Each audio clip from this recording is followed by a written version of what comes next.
आज हमारे पाठ का नाम क्या है? ज्ञान हमको दीजिए। कवि का नाम क्या है? राम नरेश त्रिपाठी। राम नरेश त्रिपाठी। प्रभु आनंद दाता ज्ञान हमको दीजिए। इसका भाव मैं अब बताऊंगी।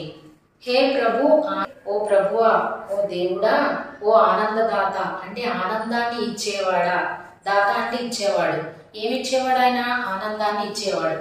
हे प्रभु आनंददाता ज्ञान हमको दीजिए।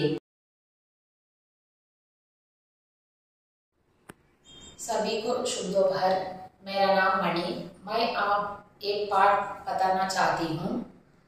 7वीं कक्षा से ज्ञान हमको दीजिए पाठ बताना चाहती हूँ। इससे पहले मैं आप लोगों से कुछ प्रश्न पूछना चाहती हूँ। पूछूं? पहले हम सुबह उठने के बाद क्या करते हैं? स्कूल जाने के लिए तैयार होते हैं ना। अपने कालकृत्यों पूरा करने के बाद स्कूल जाने के लिए तैयार होते हैं। स्कूल जाने से पहले हम भगवान से प्रार्थना करते हैं। भगवान से प्रार्थना करते समय भगवान से हम क्या पूछते हैं? भगवान से हम ज्ञान देने के लिए पूछते हैं। इस पाठ में भी कुछ बच्चे भगवान से इसी तरह प्रार्थना करते हैं, ज्ञान देने के लिए भगवान से पूछते हैं। आज हमारे पाठ का नाम है ज्ञान हमको दीजिए।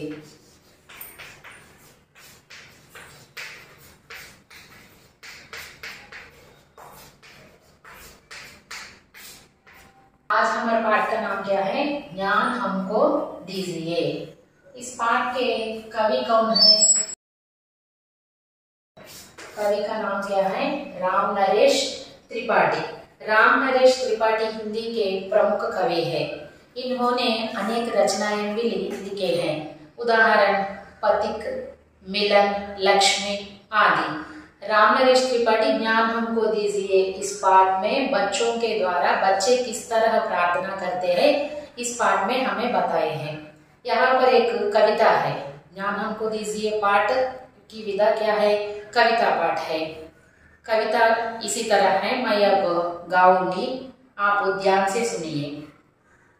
हे प्रभु आनंददाता ज्ञान हमको दीजिए।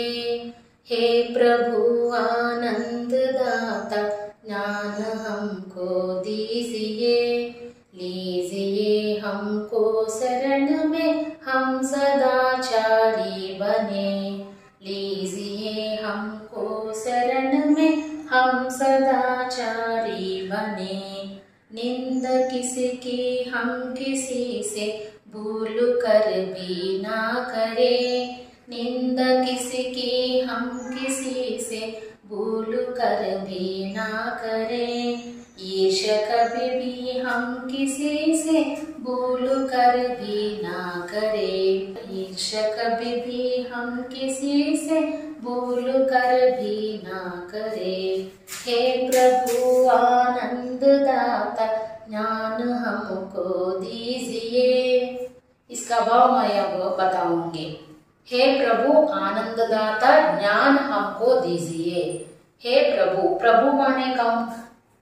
प्रभु, प्रभु माने ईश्वर। ईश्वर मीन्स गॉड। हे प्रभु आनंददाता అంటే ఓ ప్రభువా, ఓ దేవుడా, ఓ ఆనందదాత అంటే ఆనందాన్ని ఇచ్చేవాడా. దాత అంటే ఇచ్చేవాడు. ఏమి ఇచ్చేవాడు ఆయన? ఆనందాన్ని ఇచ్చేవాడు. హే ప్రభు ఆనందదాత జ్ఞాన్ హమ్కో దీజియే। ఏం కావాలి మనకి? జ్ఞానం. జ్ఞానం అంటే నాలెడ్జ్. జ్ఞానం అంటే ఈ జ్ఞానాన్ని మనకి ఇచ్చేది ఎవరు? దేవుడే ఇస్తారు. అందుకనే మనం దేవుణ్ణి అడుగుతున్నాం. పొద్దునే పిల్లలు లేసి దేవుణ్ణి చక్కగా స్కూల్ కి రెడీ అయ్యి అడుగుతున్నారు. హే ప్రభు ఆనందదాత జ్ఞాన్ హమ్కో దీజియే, జ్ఞానాన్ని మాకు ఇవ్వు దేవుడా అని అడుగుతున్నారు. ఆ జ్ఞానాన్ని గనక మనం సంపాదించుకున్నట్లయితే ఈ ప్రపంచంలో మనం ఎన్నో సాధించవచ్చు. చిన్నపిల్లలు దేవుడితో సమానం అంటారు. చిన్నపిల్లలు ఏదడిగినా దేవుడు ఇస్తాడు అంటారు.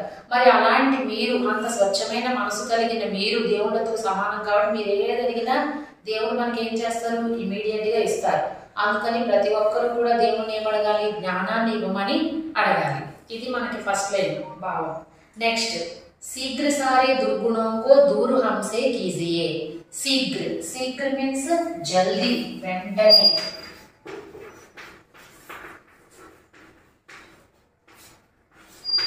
immediately।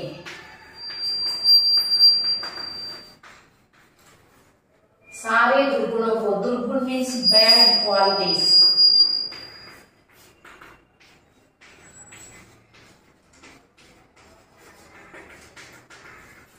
అంటే చెడు గుణాలు మనలో ఏవైతే ఉన్నాయో, శీఘ్ర సారే వెంటనే మాలో ఉన్నటువంటి చెడు గుణాలన్నిటినీ కూడా నువ్వేం చేయాలి, దూర్ హంసే కీజియే, దూరం చేసేయాలి. మాలో చెడు గుణాలు ఉన్నాయి, ఎవరినైనా సహజంగా ఉంటాయి, కానీ ఆ ఉన్న వాటిని మనం ఏం చేయాలి, పోగొట్టేసుకోవాలి, బయటికి పంపించేసుకోవాలి మన మనసులో నుంచి. ఎప్పుడైతే మనం ఇప్పుడు ఒక గ్లాస్ ఉంది, ఆ గ్లాస్ లో మనము మురికి నీళ్లు పోసి సగం, తర్వాత మంచి నీళ్లు పోసినా ఏమవుతుంది, అది మురికిగానే ఉంటాయి తప్ప అది స్వచ్ఛమైన నీరు అనిపించుకోదు. అలాగే మన మనసులో ఉన్న చెడు లక్షణాలు ఏవైతే ఉన్నాయో, చెడు గుణాలు, వాటన్నిటిని నువ్వు బయటికి తోసేసి అప్పుడు నువ్వు మంచిని నింపితే మంచి అలా నిలబడుతుంది. అది మనం దేవుడి సహాయం అడగాలి. చెడు గుణాలు ఉన్నా గానీ మనం తీసేయమని మనం అడగాలి. చెడు సాంగత్యాలు చేస్తున్నాం అనుకోండి, అప్పుడు ఏమవుతుంది, వాళ్ళలో చెడు అంతా మనలో ట్రాన్స్ఫర్ అయిపోతుంటది. అందుకని అలాంటి వాళ్ళతో మనం స్నేహం చేయకుండా ఉండడమే చాలా మంచిది. ఒకవేళ ఉన్నా కానీ మనం దేవుడిని అడగాలి, చెడవాళ్ళతో నాకు స్నేహం చేయకూడదు, మంచి స్నేహితులు ఇవ్వు దేవుడా అని చెప్పి మనం అడగాలి. అలాగే మనం దేవుణ్ణి కోరుకోవాలి, చెడు గుణాలన్నీ కూడా నాలో నుంచి తీసివేయి దేవుడా అని. ఇక్కడ పిల్లలు కూడా అదే కోరుకుంటున్నారు. లీజియే హంకో శరణ్ మే హం సదాచారి బనే. లీజియే, లీజియే అంటే ఏంటి అర్థం, తీసుకోవడం. లీజీ అంటే తీసుకోవడం. ఏం తీసుకోమంటున్నాం, దేవుణ్ణి మనలో తీసుకోమంటున్నాం. దేవుడా మమ్మల్ని నీలోకి నువ్వు తీసేసుకో, నీ శరణులోకి నువ్వు తీసుకో. శరణు అంటే ఏంటి అంటే ఆయన యొక్క రక్షణలోకి, ఆయన యొక్క ఆధ్వర్యంలోకి తీసుకోమని చెప్పేసి మనం అడుగుతున్నాం అన్నమాట. మనం ఎప్పుడు అలా ఉన్నాం అనుకోండి, లీజియే హంకో శరణమే హం సదాచారి బనే, అలా మనం ఆయన రక్షణలో కనుక మనం ఉన్నట్లయితే మనము సదాచారం అంటే, సదాచారి మీన్స్ మంచి అలవాట్లు కలిగిన వాళ్ళంగా మనం ఉండాలి. దేవుళ్ళలో మనం ఉన్నప్పుడు, దేవుడి గురించి భయభక్తులు కలిగి ఉన్నప్పుడు మనలో ఏముంటాయి, అన్ని మంచి లక్షణాలే ఉంటాయి. మరి ఆ మంచి లక్షణాలని మనలో ఉండాలి అని అంటే మనం ఎప్పుడు దేవుడి యందు భయభక్తులు కలిగి ఉండాలి. నింద కిసిసి హం కిసిసే భూలు కర్ భీ నా కరే. నింద, నింద అంటే కూడా చెడు, బ్యాడ్. ఎదుటి వాళ్ళ మీద మనం నిందేయడం కానీ, వాళ్ళు మన మీద నిందలేయడం కానీ, అంటే తెలిసి తెలియకుండా, చూసి చూడకుండా మాట్లాడేస్తూ ఉంటారు. అలా మనం మాట్లాడకూడదు. ఎవరి మీద పడితే వాళ్ళ మీద నిందలు అనేవి వేయకూడదు. మీరు కూడా కామన్ గా పిల్లలు పెన్సిల్ పోయినా, పెన్ను పోయినా ఏమంటారు, ఆడు తీస్తాడు, ఇటు తీస్తాడని కంప్లైంట్స్ ఇస్తూ ఉంటారు. అది కాదు, నువ్వు చూసావా, నువ్వు చూడకుండా అలా వాళ్ళ మీద ఏది కూడా పెట్టకూడదు. దాన్ని మనము నింద అని అంటాం అనమాట. అలా ఎవరి మీద పొరపాటును కూడా మనం నిందలు ఎవరి మీద వేయకూడదు.